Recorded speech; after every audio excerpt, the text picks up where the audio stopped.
Monsieur le Président, Madame la Ministre, Madame la Présidente de la Commission, Monsieur le rapporteur, mes chers collègues.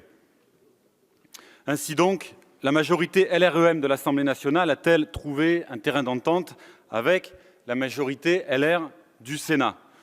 Quoi de plus normal pour adopter un texte ultralibéral, labellisé MEDEF satisfait, hashtag de droite. En guise de révolution politique, voici un projet qui reprend et aggrave les logiques du monde d'avant. Vous avez choisi de jouer la partie pied au plancher, cherchant à profiter de la torpeur de l'été, surfant sur la popularité présidentielle avant érosion, faisant du Parlement une chambre d'enregistrement. Nous en savons trop peu, mais suffisamment pour savoir que vous donnerez votre nom, Madame la Ministre, à une loi de démolition sociale. Quels nouveaux droits pour les salariés? Quelles garanties collectives? Quels progrès sociaux? Votre loi, que tous ici appellent loi travail, se présente en 3 temps. 1. Vous allez faire du Code du travail une passoire, donnant un rôle normatif à la branche et à l'entreprise. 2. Vous allez fusionner les institutions représentatives du personnel, généraliser le recours au référendum d'entreprise pour contourner les organisations syndicales. 3. Vous allez réduire le périmètre d'appréciation des licenciements économiques, relever les seuils déclenchant une procédure de PSE, étendre l'usage de CDI Canada Dry, qui ne seront que des contrats précaires en définitive, et tant d'autres choses que nous ne savons pas encore. L'objet du dialogue social que vous promettez sera donc principalement la casse économique et la régression sociale.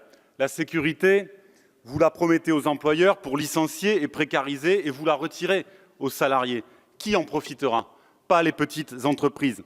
Madame la Ministre, nous avons demandé à de nombreuses reprises si la financiarisation de l'économie n'était pas la principale source des problèmes, s'il ne convenait pas de s'y attaquer, et nous avons formulé des propositions. Vous avez regardé ailleurs. Sans préjuger de vos intentions personnelles, ce que nous avons appris ces derniers jours est un témoignage ordinaire de ce que l'on peut faire du profit à partir de destruction d'emplois. Et nous avions proposé de l'interdire. Cela montre ensuite que les richesses créées dans l'entreprise sont si mal utilisées et si inégalement réparties. Le niveau de rémunération des actionnaires des grandes sociétés est indécent et pour légal qu'il soit, cela relève de la spoliation. Et c'est aussi cela, mes chers et chers collègues, qui révolte, et c'est cela que vous allez, hélas, encourager. Nous avons passé la semaine à parler de confiance dans la vie publique. Or, la République est abîmée. Elle est abîmée par le pouvoir de l'argent qui cherche à s'insinuer partout, par le renoncement à honorer sa promesse égalitaire, laissant prospérer les privilèges de quelques-uns.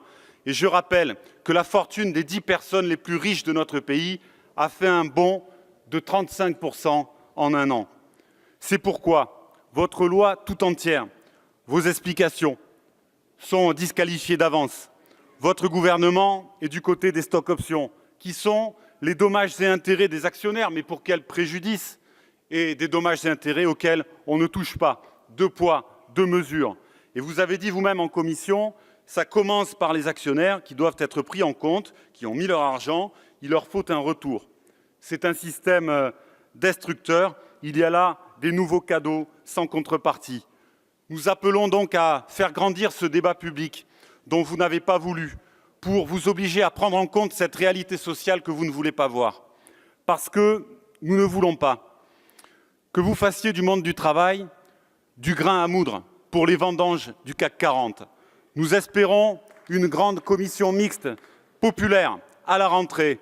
Nous vous demandons également de préciser dès aujourd'hui le sens des réformes qui viendront dynamiter un modèle social que vous jugez dans la presse ces derniers jours inadapté, pour que notre peuple ait tout le panorama, qu'il ait l'ensemble du tableau à la rentrée, à l'occasion de se mobiliser. Nous serons donc aux côtés des salariés qui résistent et demandent qu'on passe enfin la marche avant, celle du progrès social.